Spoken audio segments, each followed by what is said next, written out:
ओम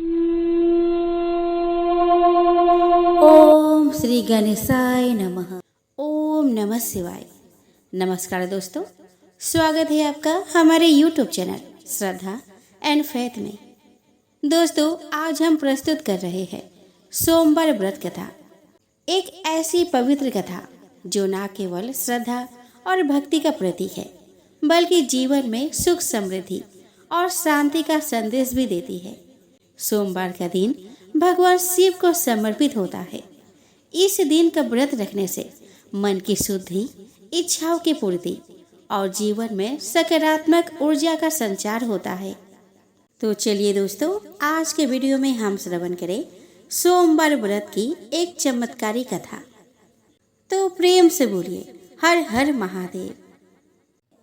दोस्तों, काम्पिल्य नगर में सोमयाग करने वाला कुल में उत्पन्न यज्ञ विद्या विशारद यज्ञदत्त नामक एक दीक्षित ब्राह्मण था।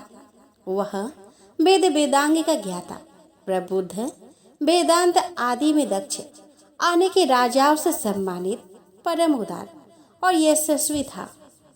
वह अग्निहोत्र आदि कर्मों में सदैव संलग्न रहने वाला, विद्या अध्ययन परायण, सुंदर रमणीय अंगों वाला तथा चंद्रबिंब के समान आकृति वाला था। इस दीक्षित ब्राह्मण के गुरुनिधि नामक एक पुत्र था। उपनयन संस्कार हो जाने के बाद उसने 8 विद्याओं का भली भांति अध्ययन किया, किंतु पिता के अनजान में वह ध्रुत कर्म में प्रवृत्त हो गया। उसने अपनी माता के पास से बहुत सा धन ले लेकर जुआरियों को सौंप दिया और उनसे मित्रता कर ली। वह ब्राह्मण के लिए अपेक्षित आचार विचार से रहित, संध्या स्नान आदि कर्मों से परांग मुक्त, वेद शास्त्र आदि का निंदक, देवताओं और ब्राह्मणों का अपमान करने वाला और स्मृताचार विचार से रहित होकर गाने बजाने में आनंद लेने लगा। उसने नटों, पाखंडियों और भांडों से प्रेम संबंध स्थापित कर लिया। माता के द्वारा प्रेरित किए जाने पर भी वह पिता के समीप कभी नहीं गया। घर के अन्य कर्मों में व्यस्त वह दीक्षित ब्राह्मण जब जब अपनी दीक्षित पत्नी से पूछता कि हे कल्याणी, घर में मुझे पुत्र गुणनिधि नहीं दिखाई पड़ रहा, वह क्या कर रहा है? वह तब तब यही कहती कि वह इस समय स्नान ध्यान करके तथा देवताओं की पूजा करके बाहर गया है। अभी तक पढ़कर वह अपने 2-3 मित्रों के साथ पढ़ने के लिए गया हुआ है। इस प्रकार उस गुणनिधि की एक पुत्र माता सदैव दीक्षित को धोखा देती रही। वह दीक्षित ब्राह्मण उस पुत्र के कर्म और आचरण को कुछ भी नहीं जान पाता था। 16वें वर्ष में उसने उसके केशांत कर्म आदि सब संस्कार भी कर दिए। इसके पश्चात उस दीक्षित यज्ञदत्त ने गृहस्थ सूत्र में कहे गए विधान के अनुसार अपने उस पुत्र का पानी ग्रहण संस्कार भी कर दिया। स्नेह से आर्द्र हृदय वाले उसकी माता पास में बैठाकर मृदु भाषा में उस पुत्र गुणनिधि को प्रतिदिन समझाती थी कि हे पुत्र, तुम्हारे महात्मा पिता अत्यंत क्रोधी स्वभाव वाले हैं। यदि वे तुम्हारे आचरण को जान जाएंगे तो तुमको और मुझको भी मारेंगे। तुम्हारे पिता के सामने मैं तुम्हारी इस बुराई को नित्य छिपा देती हूँ। तुम्हारे पिता के सामने मैं तुम्हारे इस बुराई को नित्य छिपा देती हूँ। तुम्हारे पिता के समाज में प्रतिष्ठा सदाचार से ही है, धन से नहीं। हे पुत्र, ब्राह्मणों का धन तो उत्तम विद्या और सज्जनों का संसर्ग है। तुम प्रसन्न मन होकर अपनी रुचि उनमें क्यों नहीं लगा रहे हो? तुम्हारे पितामह आदि पूर्वज सुयोग्य, क्षत्रिय, वेद विद्या में पारंगत विद्वान, दीक्षित, सोमयागिक ब्राह्मण है। ऐसे लोग प्रसिद्धि को प्राप्त किए हैं। अतः तुम दुष्टों की संगति छोड़कर साधुओं की संगति में तत्पर हो। सत्य विद्याओं में मन लगाओ और ब्राह्मणों उचित सदाचार का पालन करो। तुम रूप से पिता के अनुरूप ही हो, यश, कुल और शील से भी उनके अनुरूप बनो। इन कर्मों से तुम लज्जित क्यों नहीं होते हो? अपने बुरे आचरण को छोड़ दो। तुम 19 बरस के हो गए हो और यह तुम्हारी पत्नी 16 बरस की है। इस सदाचारिणी का वर्ण करो, अर्थात इससे मधुर संबंध स्थापित करो और पिता की भक्ति में तत्पर हो जाओ। तुम्हारे ससुर भी अपने गुण और शील के कारण सर्वत्र पूजे जाते हैं। हे पुत्र, उन्हें देखकर और उनकी प्रशस्ति को सुनकर भी तुम्हें लज्जा नहीं आती। अपनी बुरी आदतों को छोड़ दो। हे पुत्र, तुम्हारे सभी मामा भी विद्याशील तथा कुल आदि से अतुलनीय है। तुम उनसे भी नहीं डरते। तुम तो दोनों वंशों से शुद्ध हो। तुम इन पड़ोसी ब्राह्मण कुमारों को देखो और अपने घर में ही अपने पिता के इन विनयशील शिष्यों को ही देखो। हे पुत्र, राजा भी जब तुम्हारे इस दुष्ट आचरण को सुनेंगे तो तुम्हारे पिता के प्रति अपनी श्रद्धा त्याग कर उनकी वृत्ति भी समाप्त कर देंगे। अभी तो लोग यह कह रहे हैं कि यह लड़कपन की दुष्चेष्टा है। इसके पश्चात वे प्राप्त हुए प्रतिष्ठित दीक्षित की उपाधि भी छीन लेंगे। सभी लोग तुम्हारे पिता को और मुझको भी दुष्ट वचनों से धिक्कारेंगे और कहेंगे कि इसकी माता दुष्चरित्रा है, क्योंकि माता के चरित्र को ही पुत्र धारण करता है। तुम्हारे पिता पापी नहीं है। वे तो श्रुति स्मृतियों के पथ पर अनुगमन करने वाले हैं। उन्हीं के चरणों में मेरा मन लगा रहता है, जिसके साक्षी भगवान सदाशिव है। मैंने ऋतु समय में किसी दुष्ट का मुख भी नहीं देखा जिसका तुम्हारे ऊपर प्रभाव पड़ गया हो। अरे, वह विधाता ही बलवान है, जिसके कारण तुम्हारे जैसा पुत्र उत्पन्न हुआ। माता के द्वारा इस प्रकार हर समय समझाए जाने पर भी उस अत्यंत दुष्ट बुद्धि वाले ने अपने उस दुष्कर्म का परित्याग नहीं किया, क्योंकि व्यसन प्राप्त प्राणी दुर्बोध होता है। मृगया शिकार, मद, पेय शून्य, चुगली और सत्य भाषण, चोरी, धूत और वेश्यागमन आदि इन व्यसनों से कौन खंडित नहीं हो जाता है। वह दुष्ट जो संदूक, वस्त्र आदि वस्तुओं को घर में देखता, उन वस्तुओं को ले जाकर जुआरियों को सौंप देता था। एक बार घर में पिता के हाथ की रत्न जटित अंगूठी रखी हुई थी। उसे चुरा करके उसने किसी जुआरी के हाथ में दे दिया। संजोग से दीक्षित ने किसी जुआरी के हाथ में उस अंगूठी को देख लिया और उससे पूछा कि तुम्हें यह अंगूठी कहाँ से प्राप्त हुई। उस दीक्षित के द्वारा बार बार कठोरता से पूछे जाने पर उस जुआरी ने कहा कि हे ब्राह्मण, आप जोर जोर से मुझ पर क्यों आक्षेप कर रहे हैं? क्या मैंने इसे चोरी से प्राप्त किया है? आपके पुत्र ने ही मुद्रा लेकर इसको मुझे दिया है। इसके पहले भी मेरे द्वारा जुए में जीत लिए जाने पर उसने अपनी माता की साड़ी भी चुरा कर मुझे दी थी। उसने मात्र मुझको ही यह अंगूठी नहीं दी है, अपितु अन्य जुआरियों को भी उसने बहुत सा धन दिया है।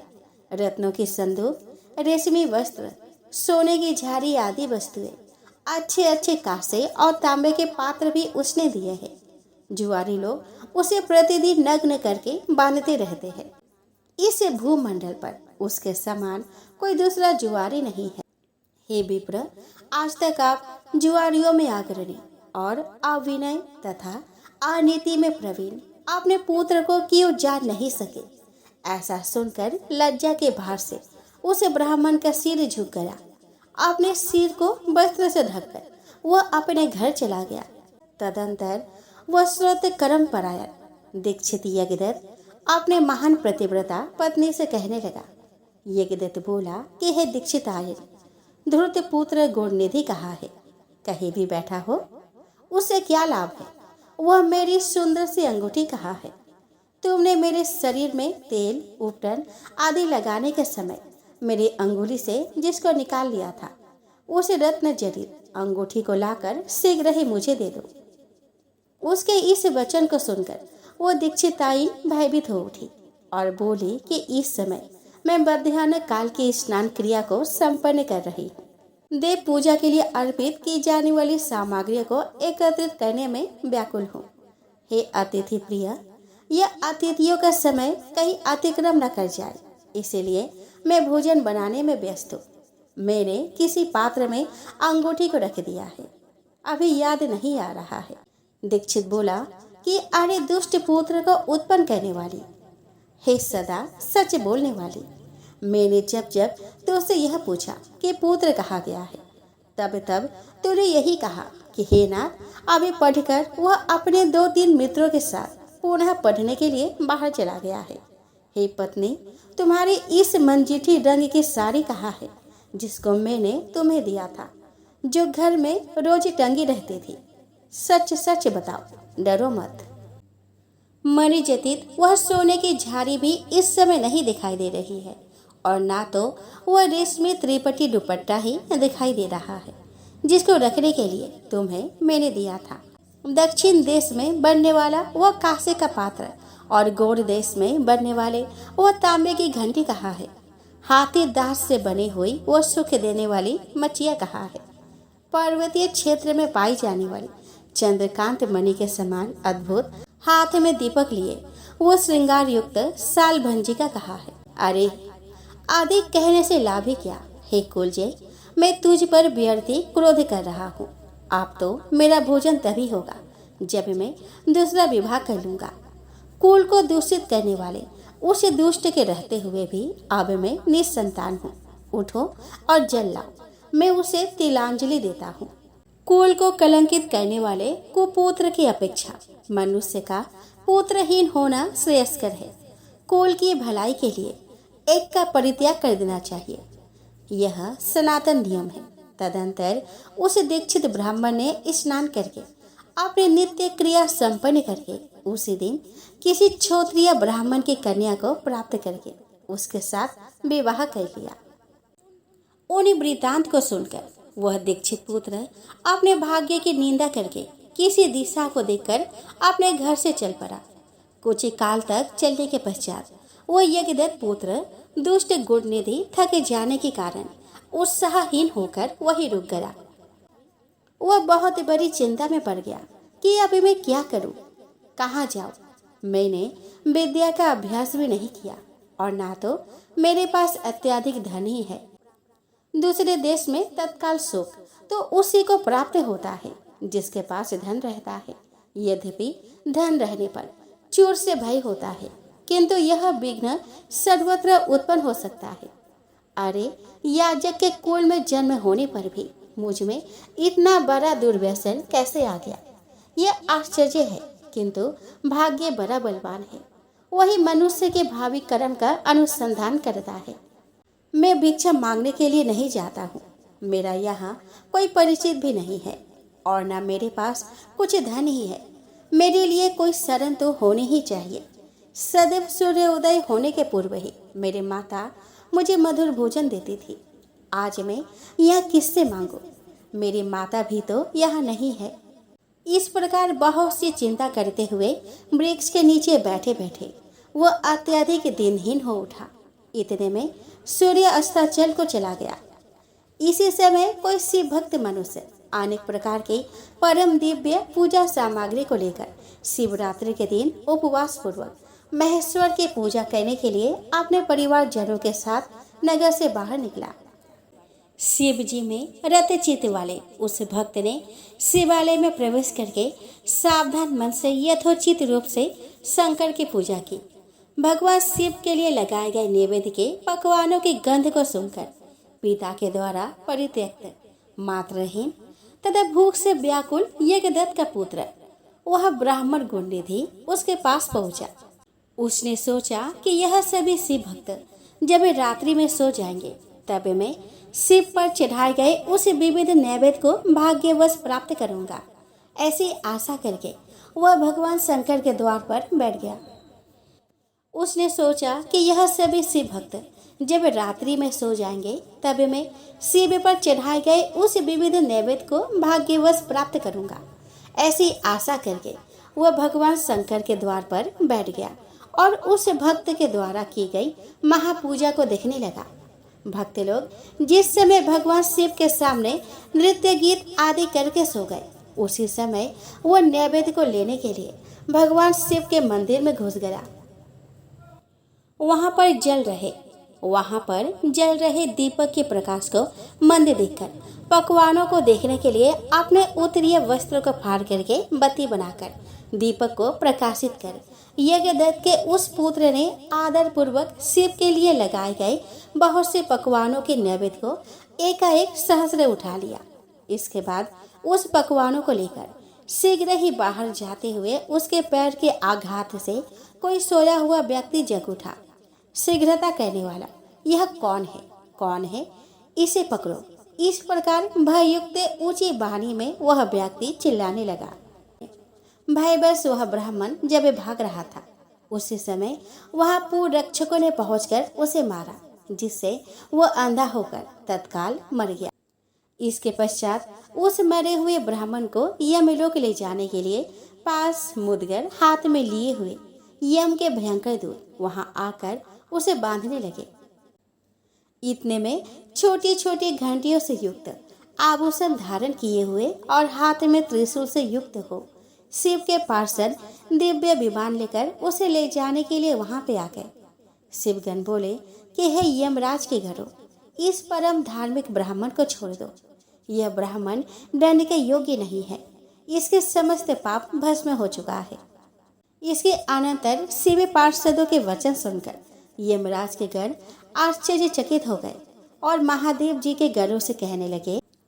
यमराज बोले कि कुल के मर्यादा का उल्लंघन करके यह माता पिता की आज्ञा से परांग मुक्त, सत्य शौच से परिभ्रष्ट और संध्या तथा स्नान से रहित था। यदि इसके अन्य कर्मों को छोड़ भी दिया जाए तो भी इसने शिव के निर्माल्य यानी कि चढ़ाए गए नैवेद्य का उल्लंघन किया है, अर्थात चोरी की है। इसके इस है कर्म को आप सब स्वयं देख ले। आप जैसे लोगों के लिए यह स्पर्श के योग्य भी नहीं है। जो शिव निर्माल्य को खाने वाले, शिव निर्माल्य की चोरी करने वाले और शिव निर्माल्य को देने वाले हैं, उनका स्पर्श अवश्य ही पाप कारक होता है।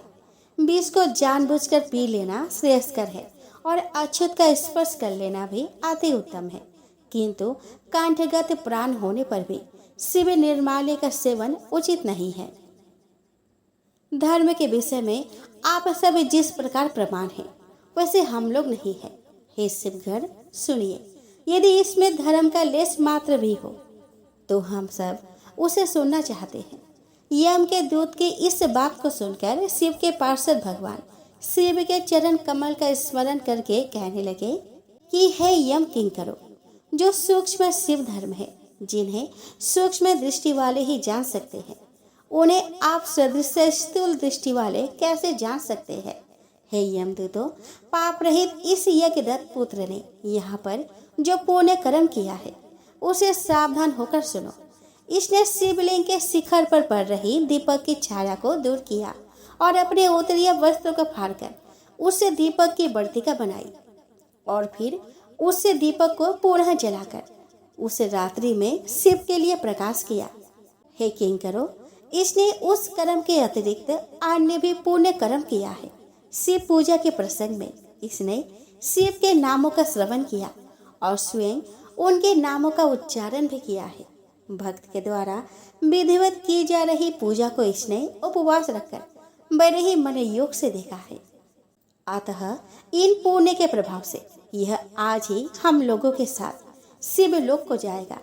वह शिव का अनुगामी बनकर यह कुछ समय तक उत्तम भोगों का उपभोग करेगा। तत्पश्चात अपने पाप रूपी मैल को धोकर यह कलिंग देश का राजा बनेगा, क्योंकि यह श्रेष्ठ ब्राह्मण निश्चित ही शिव का प्रिय हो गया है। हे यमदूतों, अब इसके विषय में कुछ कहने की आवश्यकता ही नहीं है। तुम लोग जैसे आए हो वैसे ही अति प्रसन्न मन से अपने लोक को चले जाओ। इन वाक्यों को सुनकर परांग मुख हुए समस्त यमदूत अपने लोक को लौट गए। इस प्रकार शिव पार्षदों ने यमदूतों से उस ब्राह्मण को छुड़ाया और वह पवित्र मन से युक्त होकर शीघ्र ही उन शिव गरुड़ के साथ शिव लोक को चला गया। वहां पर सभी सुख भोगों का उपभोग करके तथा भगवान सदाशिव एवं पार्वती की सेवा करके वह दूसरे जन्म में कलिंग देश के राजा अरिंदम का पुत्र हुआ।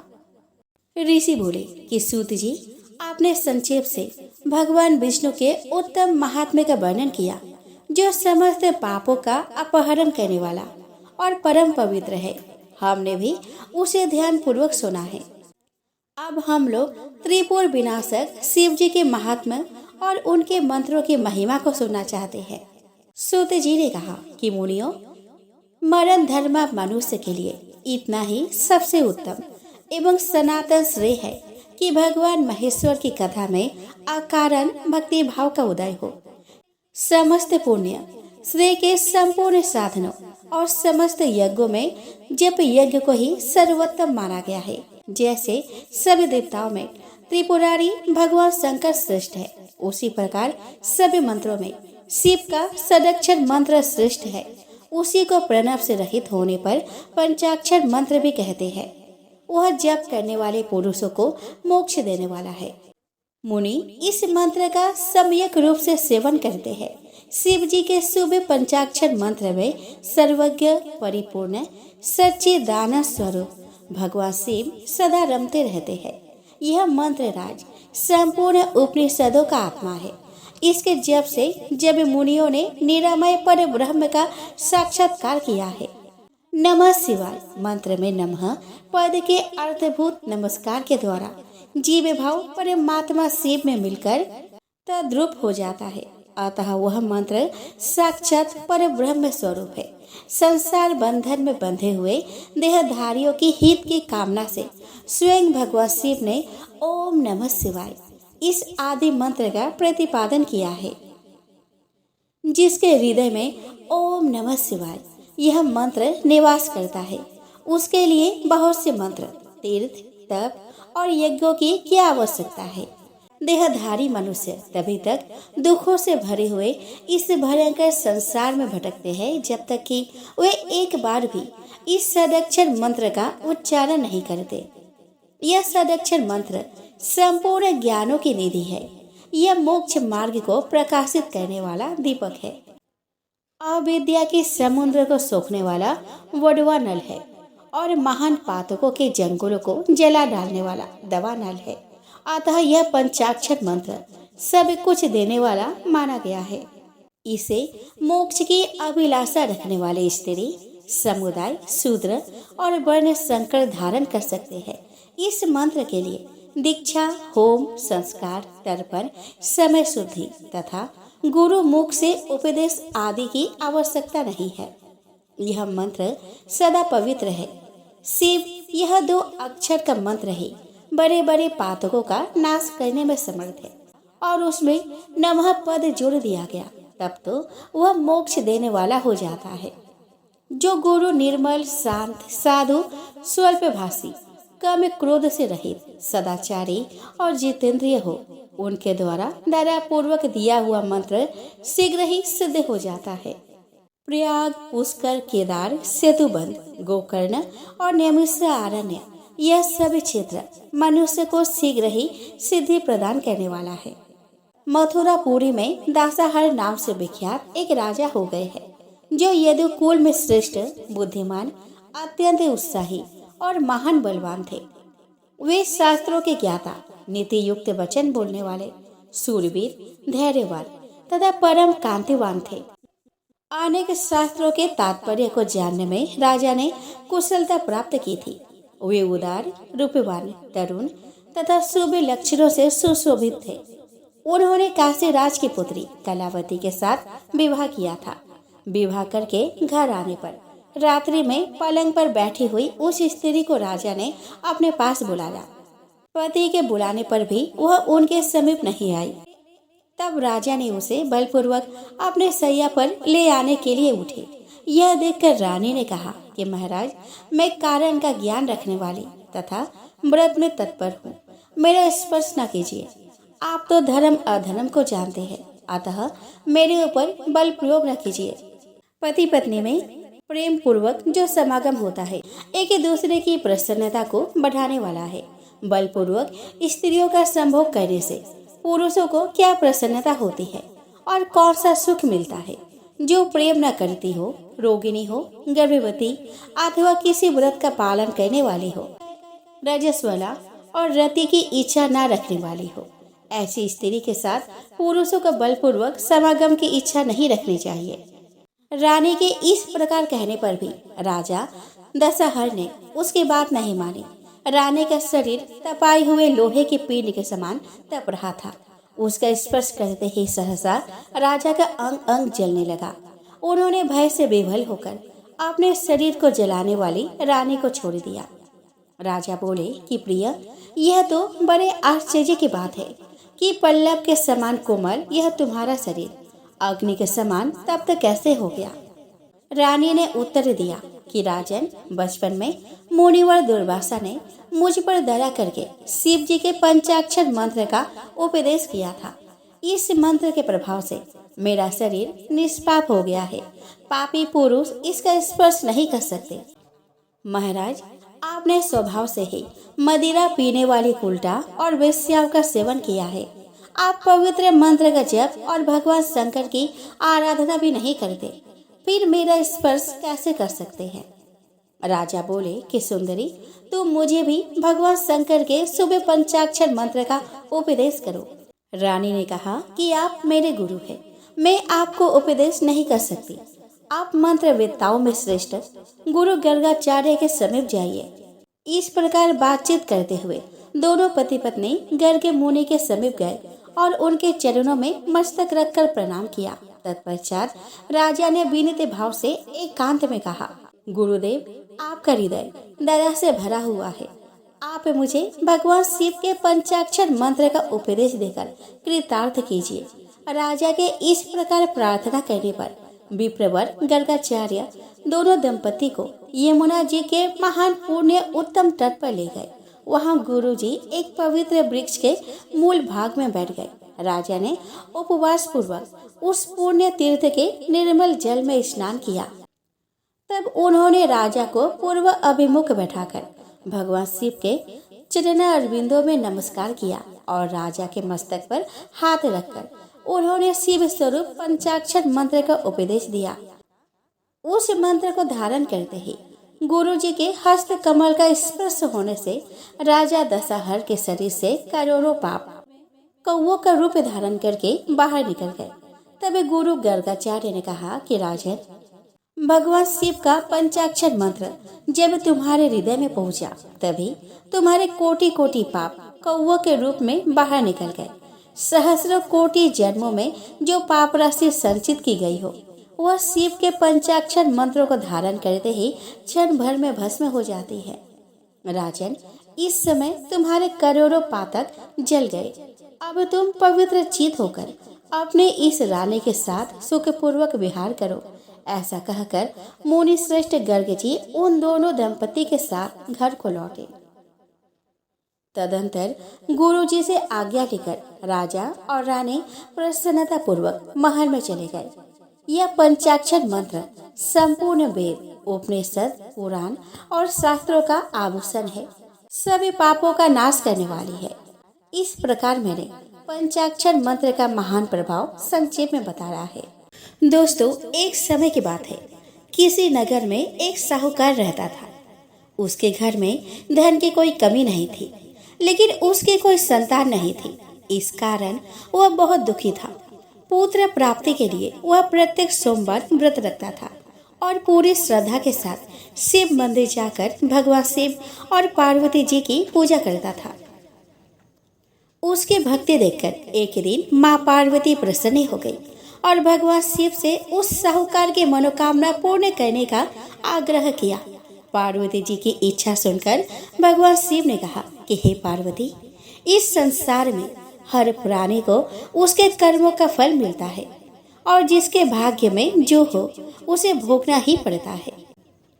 लेकिन पार्वती जी ने साहूकार की भक्ति का मान रखने के लिए उसकी मनोकामना पूर्ण करने की इच्छा जताई। माता पार्वती के आग्रह पर शिव जी ने साहूकार को पुत्र प्राप्ति का वरदान तो दे दिया, लेकिन साथ ही यह भी कहा कि उसके बालक की आयु केवल 12 वर्ष होगी। माता पार्वती और भगवान शिव की बातचीत को साहूकार सुन रहा था। उसने ना तो इस बात की खुशी थी और ना ही दुख। वह पहले की भांति शिव जी का पूजा करता रहा। कुछ समय के बाद साहूकार के घर एक पुत्र का जन्म हुआ। जब वह बालक 11 वर्ष का हुआ तो उसे पढ़ने के लिए काशी भेज दिया गया। साहूकार ने पुत्र के मामा को बुलाकर उसे बहुत सारा धन दिया और कहा, कि तुम इस बालक को काशी विद्या प्राप्ति के लिए ले जाओ और मार्ग में यज्ञ कराना। जहाँ भी यज्ञ कराओ वहाँ ब्राह्मणों को भोजन कराओ और दक्षिणा देते हुए जाना। दोनों मामा भांजे इसी तरह यज्ञ कराते और ब्राह्मणों को दान दक्षिणा देते काशी की ओर चल पड़े। रात में एक नगर पड़ा जहाँ नगर के राजा की कन्या का विवाह था, लेकिन जिस राजकुमार से उसका विवाह होने वाला था वह एक आंख से काना था। राजकुमार के पिता ने अपने पुत्र के काना होने की बात को छुपाने के लिए एक चाल चली। साहूकार के पुत्र को देखकर उसके मन में एक विचार आया। उसने सोचा कि क्यों ना इस लड़के को दूल्हा बनाकर राजकुमार से विवाह करा दूं। साहूकार के पुत्र को देखकर उसके मन में एक विचार आया।